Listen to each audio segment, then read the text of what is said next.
나누겠습니다. 이 신명기라고 하는 것은 듀테로노미, 듀테로스와 노모스라고 하는 두 개의 단어가 합쳐진 겁니다. 그러니까 the second law라, 두 번째 율법이라 하는 뜻입니다. 모세가 율법을 새롭게 받았느냐 그런 얘기가 아니고, 모세가 시내산에서 받은 율법을 이제 새로운 세대에게 다시 한번 설명해 준다 하는 그런 것입니다. 그래서 신명기는 모압 광야에서 모세가 행한 세 편의 설교의 내용입니다. 율법, 즉 두 돌비에 받은 율법의 대의를 설명한 것이라 그렇게 볼 수 있습니다. 하나님께서 이스라엘 백성에게 내려주신 선물이 두 가지입니다. 하나는 율법이요, 또 하나는 가나안 땅입니다. 이 율법과 땅은 두 가지가 밀접하게 연결이 되어 있습니다. 율법에 순종하여 살면 그 땅에서 잘되고, 그 땅에서 번창하고, 그 땅에서 오래 살게 될 것이고, 그 땅을 잃지 아니하게 될 것이라. 그런데 율법을 불순종하면 그 땅에서 온갖 재난을 만나게 될 것이고, 결국은 그 땅에서 추방당할 것이고, 결국은 그 땅에서 진멸당할 것이라. 그래서 모세의 설교의 내용은 뭐냐면 율법과 땅이 연결되어 있다 하는 것입니다. 그러면 땅이라고 하는 것은 도대체 오늘 우리를 사는 성도에게 무엇을 의미하느냐? 우리의 삶의 지지 기반을 의미하는 것이요, 삶의 터전이라 할 수 있습니다. 가정이나 직장이나 교회나 사회나 우리의 삶의 현장을 가리켜서 땅이라. 하나님께서는 우리에게 이 땅을 주셨고, 이 땅에서 살아가야 될 법도를 주셨습니다. 그 두 가지가 하나님이 우리에게 주신 선물인 것입니다. 이러한 삶의 현장에서 우리가 하나님의 법을 존중하게 되면 우리의 삶은 형통하고 땅을 보존하시고, 또 하나님의 법을 멸시하게 되면 재앙이 오고 땅에서 진멸당하고 포로되고 이렇게 될 것이라. 즉 율법의 말씀에 순종하면 형통하고 불순종하면 저주와 재난이 오게 될 것이라. 이것이 바로 모세가 설교하는 내용의 핵심입니다. 이걸 가리켜서 신명기 사관이라 이렇게 말합니다. 물론 이 신명기 사관이 어느 경우에는 특수하게 적용이 안 되는 경우도 있습니다. 그러나 특수한 경우가 아닌 한 신명기 사관은 일반적으로 또 보편적으로 적용되는 삶에 타당한 원리라 그 말입니다. 율법에 순종하면 축복이 되고 율법에 불순종하면 저주와 환난이 온다. 간단한 것이죠. 여러분 율법을 다 기억하고 계십니까? 시내산에서 모세가 받은 두 돌비를 다 기억하십니까? 1계명이 뭡니까? 너는 나 이외에 다른 신을 내게 있게 말지나. 1계명부터 벌써 모르는 분들이 계세요. 2계명부터 막혀야지 1부터 막힙니까? 2계명은 뭡니까? 2계명은 하늘에 있는 것이나 땅에 있는 것이나 아무 형상이든지 만들지 말고 절하지 말라. 3계명은 뭡니까? 여호와의 이름을 망령되이 일컫지 말라. 아는데 말하는 게 아니라 몰라서 말하는 것 같아요. 그렇죠? 솔직히 얘기하건대 4계명은 뭡니까? 안식일을 기억하여 거룩히 지키라. 그러니까 첫 번째 돌비에 있는 것은 일신 이상 삼망 사안이라. 한번 해보시죠. 시작. 일신 이상 삼망 사안이라.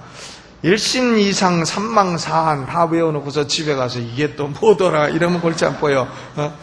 5계명은 뭡니까? 부모를 공경하라. 6계명은 살인하지 말지니라. 7계명은 간음하지 말지니라. 8계명은 도적질하지 말지니라. 9계명은 거짓 증거하지 말지니라. 10계명은 이웃의 아내나 집이나 탐내지 말지니라. 그러니까 5부 6살 7간 8도 9거 10탐이라 해서 다 외우셔야 됩니다. 근데 제가 솔직히 묻건데 지금 몇 계명이 뭐냐 이렇게 물어봐서 지금 그걸 맞히는 분들이 얼마나 계실까 좀 의문이 됩니다. 그런데요, 우리가 구원받는 것, 천국이냐 지옥이냐, 이 기본 구원의 결정은 예수 그리스도를 믿음으로 되는 겁니다. 그런데 예수 그리스도를 믿어서 구원받은 백성들이 이 땅에서 삶의 현장에서 형통하고 복되게 살 거냐 말 거냐 하는 것은 바로 이 10계명을 지켜 살 것이냐 말 것이냐, 거기 달려 있는 겁니다. 여러분 생각해 보세요. 우상 숭배하는 사람이 잘 되겠는가? 또 부모에 불효하는 사람이 잘 되겠는가? 살인하는 사람이 잘 되겠는가? 도적질 거짓말하는 사람이 잘 되겠는가? 그러므로 이 십계명이라고 하는 것은 바로 우리 성도들이 살아갈 때에 현장에서, 삶의 현장에서 어떻게 하면 복을 받고 어떻게 하면 저주를 받고 어려움을 당하느냐 하는 그 원리를 가르쳐주고 있는 것입니다. 왜 하나님은 복을 주시려면 그냥 주시지 이렇게 달갑지 않은 금지 조항들을 쭉 나열을 해서 축복의 까다로운 조건을 제시하느냐, 이렇게 반문할 사람도 있을 겁니다. 그런데 인간 사회는 규례와 법도가 없이는 존속될 수 없는 것입니다. 잠언 29장 18절에 묵시가 없으면 백성이 방자히 행하거니와 율법을 지키는 자는 복이 있느니라. 방자히 행한다. 어떻게 행하는 게 방자히 행하는 겁니까? 삼가하는 태도도 없고 꺼리끼는 것도 없고 제 멋대로 하고 교만히 행하는 것, 그것을 의미합니다. 그러므로 인간 사회에 어떤 법이 없다 하면 사람들은 방자히 행하고 사회는 결국 파괴되고 말 것이라. 그러므로 하나님은 우리를 사랑하셔서 우리에게 거룩한 법을 주신 줄로 믿습니다. 이 신명기 4장, 오늘 우리가 읽은 본문 앞에 보면 율법이 지니는 가치를 5가지로 설명하고 있습니다. 첫째로는 4장 1절입니다. 4장 1절을 같이 읽어보죠. 시작. 4장 1절. 이스라엘아, 이제 내가 너희에게 가르치는 규례와 법도를 듣고 준행하라. 그리하면 너희가 살 것이요. 그랬어요. 거기까지만 보죠. 법도를 듣고 준행하라. 그리하면 너희가 어떻게 될 것이라? 살 것이라. 살 것이라. 이 율법은 우리를 죽이려고 준 게 아니고 살리려고 주신 것이라. 이 말씀대로 살면 너희가 살 것이라. 그것입니다. 두 번째로는 4장 9절 말씀 읽어보겠습니다. 시작. 오직 너는 스스로 삼가며 내 마음을 힘써 지키라. 두렵건대 네가 그 목도한 일을 잊어버릴까 하노라. 두렵건대 내 생존한 날 동안에 그 일들이 내 마음에서 떠날까 하노라. 거기까지만 보죠. 율법이라고 하는 것은 그러므로 우리 사람의 마음을 계몽하고 자극하는 효과가 있는 겁니다. 내가 어떻게 살아야 될까? 그러면 율법의 말씀을 보라, 신명기의 말씀을 보라 하는 겁니다. 그러면 마음이 자극되고, 부모에게 효도해야지, 내가 사람을 미워하고 살인하지 말아야지, 내가 도적질하지 말아야지, 간음하지 말아야지, 간음하려고 하는 위기에도 아이고 안 되지, 이것이 7계명에 어긋나는 짓이구나 하면서 마음을 계몽하고 자극하고 해서 바로 살도록, 생명을 갖고 살도록 그렇게 해주는 것이 율법이라 하는 겁니다. 그러므로 하나님의 백성들은 명심보감보다 처세술 책보다 이 신명기의 말씀을 붙들고 늘 읽어야 됩니다. 이 율법의 말씀을 귀히 여기고 사랑하고 그것으로 마음을 계몽해야 되는 것입니다. 세 번째로 율법은 자녀 교육의 중요한 메시지라 하는 겁니다. 자녀들을 어떻게 교육할까요? 하면 모세의 대답은 율법으로 교육해라, 십계명으로 교육해라 이 말입니다. 9절 후반에 보니까 너는 그 일들을 네 아들들과 네 손자들에게 알게 하라. 할아버지가 손자를 놓고 뭘 교육시키냐? 십계명을 교육시키라 그거예요.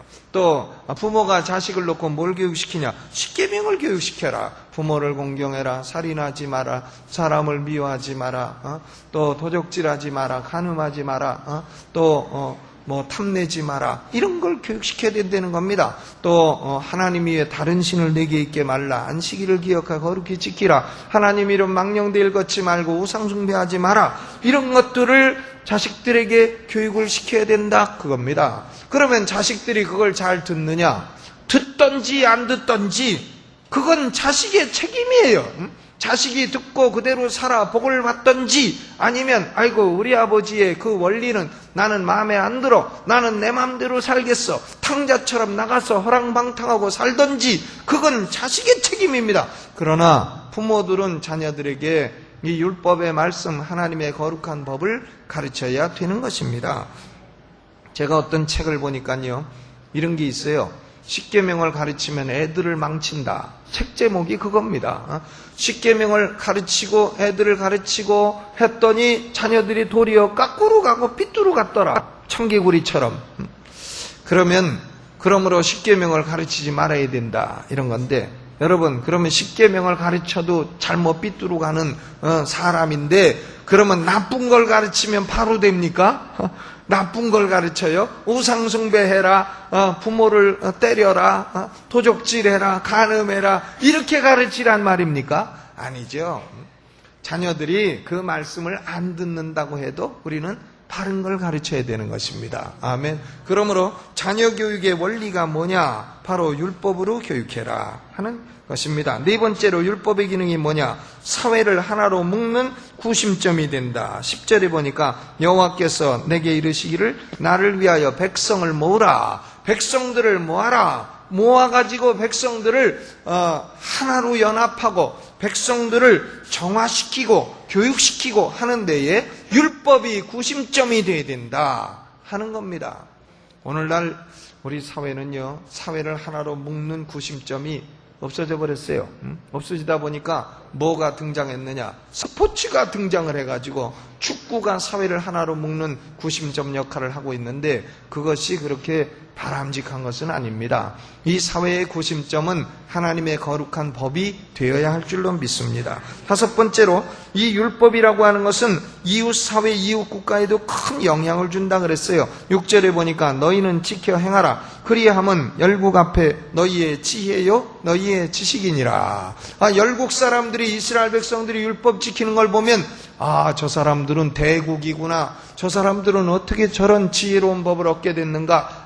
하나님이 주셨구나 하면서 자극을 받게 된다 하는 것입니다. 고로 율법이라고 하는 것은 우리 사람을 괴롭히기 위해서 까다로운 조건들을 하나님이 일부러 제시한 게 아니라 우리를 살리려고 우리를 교육시키려고 우리 마음을 정화시키려고 백성들을 하나로 묶고 그리고 사회에 좋은 영향을 주도록 하기 위해서 율법을 준 것이라 그것입니다. 그러므로 하나님의 백성들은 하나님의 메시지를 듣고 순종하고 인위적으로 가감하지 말고 그 근원이 하나님께 있다 하는 것을 인정하고 살게 되면 하나님이 주신 땅에서 형통하고 승리하고 장구히 살게 될 것이라. 이것이 모세의 메시지입니다. 그러니까 우리는 간단하죠. 복을 받으면 어떻게 되느냐? 십계명 따라서 잘 지켜 살면 되는 거다. 그 얘기예요. 그런데 인간의 문제는 뭐냐? 십계명 따라서 잘 살 존재가 있느냐 그거예요. 인간의 죄성은 이런 하나님의 제안을 거부한다는 데 문제가 있습니다. 최선을 거부한다는 데 문제가 있습니다. 율법을 교육시키면 도리어 삐뚤어 가고 까꾸로 가고 청개구리 심정이 된다는 데 문제가 있다 그것입니다. 세 사람이 꿈속에서 천국에 갔습니다. 천국 가니까 사도 베드로가 얼마나 반가워하는지 반가운 베드로를 거기서 만나게 됐다고 합니다. 근데 베드로가 하도 반가우니까 세 사람에게 내가 너희들에게 한 가지 소원을 들어주겠는데 각각 소원을 얘기해라. 그러니까 한 사람은 나는 구청장 4번 나가서 4번째 또 떨어져가지고 아주 권력에 한이 맺혔으니까 나 좀 권세 좀 잡게 해주시오. 그러니까 베드로가 어려운 일이 아니니라. 한나라당에 입당시켜주고 구청장에 당선이 됐다. 소원을 이뤘어요. 근데 두 번째 사람이 내 소원은 뭐냐 하니까 돈이 나는 왼수입니다. 나는 돈 한번 실컷 쓰고 죽었으면 소원이 없겠습니다. 그래, 그거 어려운 일이 아니지 해가지고 사도 베드로가 로또 복권에 당선이 딱 되게 해주셔가지고 로또 복권 1등 당첨을 했습니다. 그래서 돈을 실컷 쓸 수 있게 됐어요. 근데 세 번째 사람에게 내 소원이 뭐냐 물으니까 나는 참 좋은 아내를 원합니다. 장가안간 총각인가 봐요. 그러니까 베드로가 물어보죠. 너는 어떤 아내를 원하느냐? 그러니까 잠언 31장에 나오는 현숙한 여인을 원합니다. 현숙.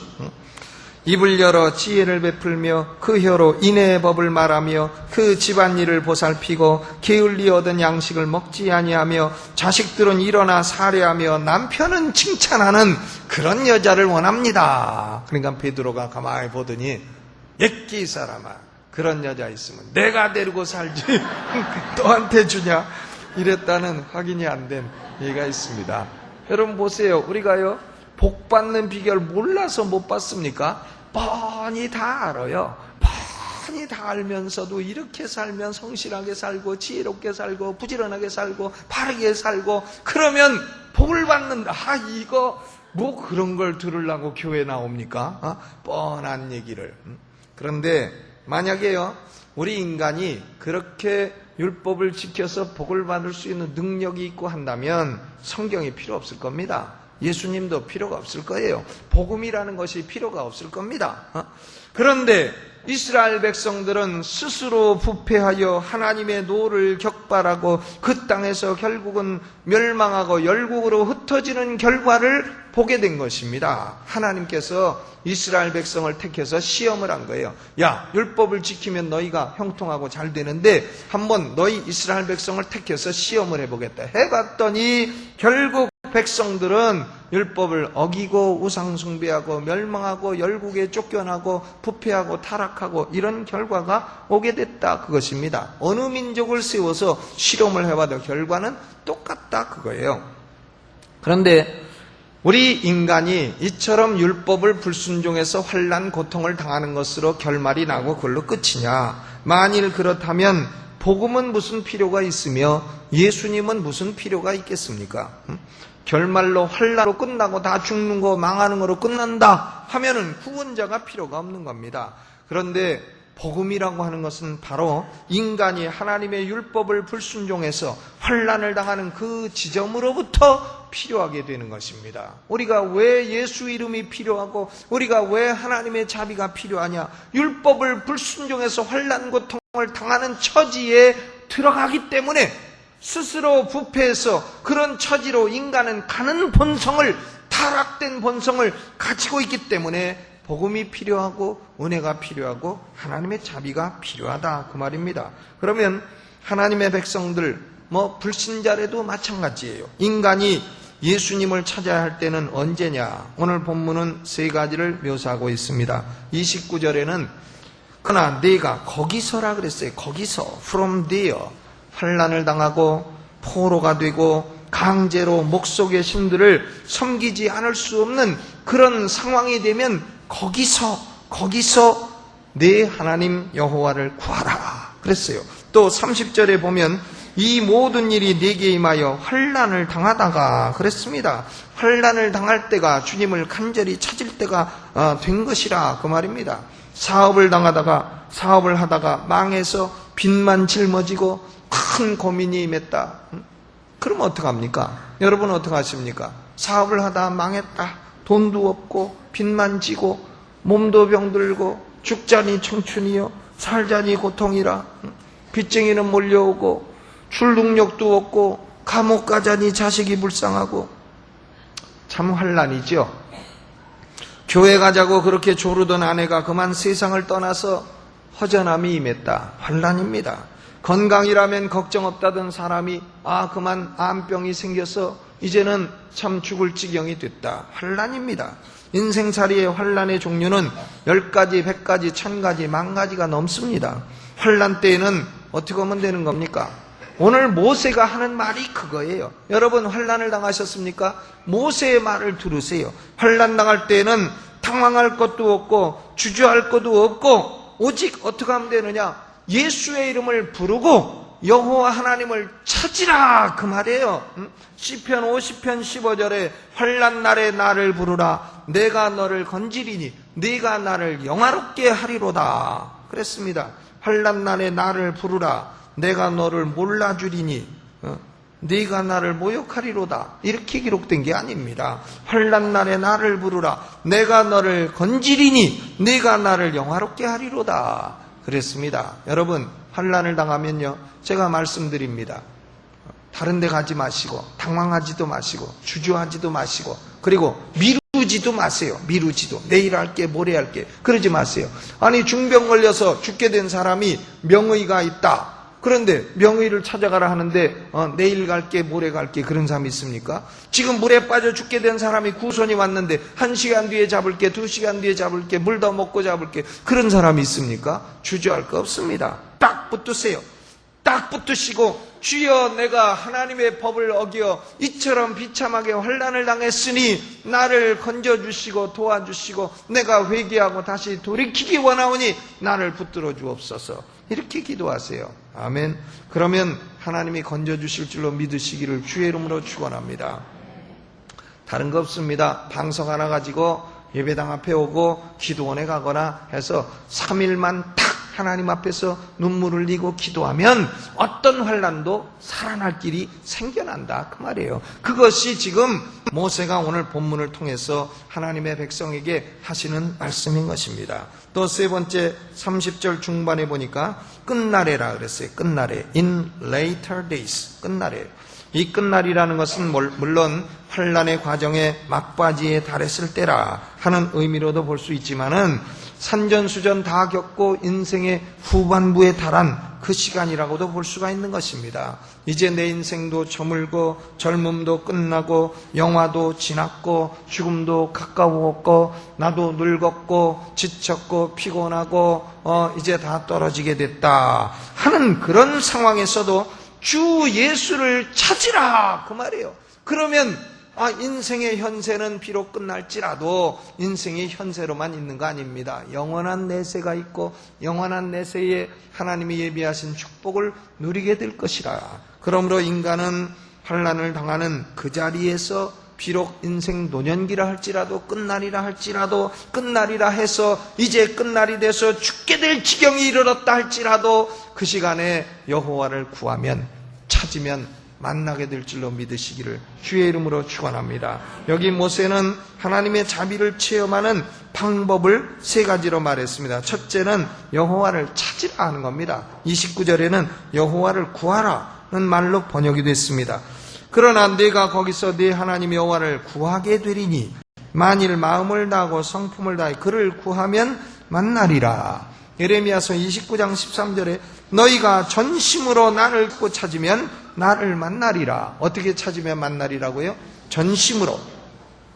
30절에 보면 이 모든 일이 내게 임하여 환난을 당하다가 끝날에 내가 네 하나님 여호와께로 돌아와서 그 말씀을 청종하면 그러면 하나님이 살려주시리라 하는 것입니다. 그러므로 다른 방법으로는 안 됩니다. 여러분 인생 살다가 지금 망해서 환난 당하고 어려운 처지에 계시면은 첫째로 하나님을 찾으세요. 기도하세요. 둘째로 돌이키세요. 회개하세요.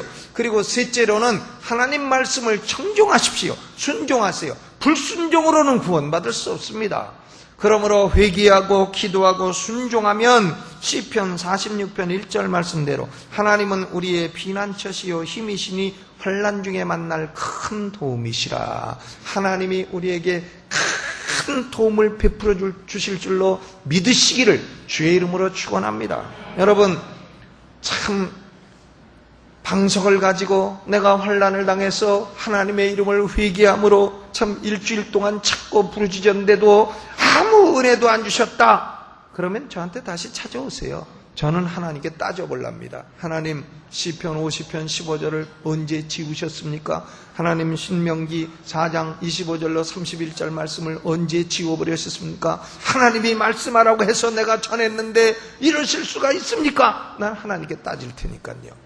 여러분 환난 당하면 찾고 구하세요. 그게 살 길입니다. 아멘. 그러면 그 결과는 뭐냐? 31절을 보세요. 내 하나님 여호와는 자비하신 하나님이시라. 그가 너를 버리지 아니하시며 너를 멸하지 아니하시며 내 열조에게 맹세하신 언약을 잊지 아니하시리라. 얼마나 좋습니까? 첫째는 버리지 아니하시고 둘째는 멸하지 아니하시고 셋째는 잊지 아니하시리라. 버리지 않고 멸하지 않고 잊지 아니하시리라. 그리고 우리를 건져주시고 구원하시리라. 왜요? 우리가 율법을 순종해서 복받을만 하기 때문에 건져주십니까? 아닙니다. 불순종해서 스스로 부패하고 환난을 당했음에도 불구하고 회개하는 마음으로 하나님을 찾았기 때문에 하나님은 건져주시고 버리지 아니하시고 멸하지 아니하신다는 것입니다. 이제 결론을 맺겠습니다. 보세요. 이솝우화에 그런 얘기 있지 않습니까? 어떤 사람이 윗도리를 입고 가는데 햇빛과 바람이 광풍이 지금 내기를 합니다. 저 윗도리를 누가 베낄 건가? 그냥 광풍이 내가 베껴버리라 해가지고 바람을 세게 불고 더 세게 불고 더 세게 불고 그러니까 이 사람이 벗습니까? 안 벗습니까? 안 벗어요. 더 꼭 입고 더 꼭 입고 그런 것입니다. 이 율법은요, 율법은 옳은 것입니다. 옳은 것임에도 불구하고 우리 인간은 죄성으로 말미암아 율법의 순종을 안 해요. 더 입고 더 입고 더 껴입고. 그런데 햇빛이 나타났습니다. 율법아, 바람아, 내가 다 했냐? 잠깐 비켜라. 내가 간다. 햇빛이 따뜻하게 비춰줍니다. 비춰준가 이 사람이 처음에는 움츠렸다가 조금씩 하더니 나중에 자꾸 끓르고 풀르고 하더니 나중에 땀이 나고 하니까 드디어 어떻게 됐습니까? 벗어버렸습니다. 여러분, 하나님의 구원과 축복은요, 우리 인간은요 어차피 패자부활전 축복을 받아야 돼요. 패자부활전. 율법을 지켜서 아예 거기서 복받을 생각은, 그것은 우리 인간의 타락된 본성으로 안 된다 그겁니다. 그런데 거기서 부패하고 타락하고 환난을 당해도 모세의 말은 뭡니까? 패자부활전이라는 게 있다. 하나님을 찾으면 패자는 부활하게 되고, 그리고 광풍이 못 벗긴 그 의복이라도 햇빛은 벗기게 될 것이라. 하나님의 자비의 광선이 너희에게 비칠 것이라. 그 말입니다. 2003년도 SBS에서 최고의 히트 드라마가 뭔지 아시죠? 올인 보셨습니까? 6주간 방송 시청률 1위를 고수한 작품이라 합니다. 올인의 실제 주인공인 차민수라고 하는 사람은 6.25 때 유복자로 태어나서 미국에 건너가 최고의 프로 도박사가 됐습니다. 프로 도박사. 그러니까 카지노에서 이 도박하는 프로 도박사가 됐어요. 저는 이 직업이 괜찮을 것 같아요. 만약에 예수님이 안 계시고 하나님이 안 계시고 내세가 없고 그냥 현세로 끝난다면 나는 직업을 프로 도박사네. 그걸 좀 한번 해보고 싶어요. 왜냐하면 전 예수 믿기 전에도 고스톱에서 잃은 적이 없거든요. 그러니까 따는 은사가 있어요.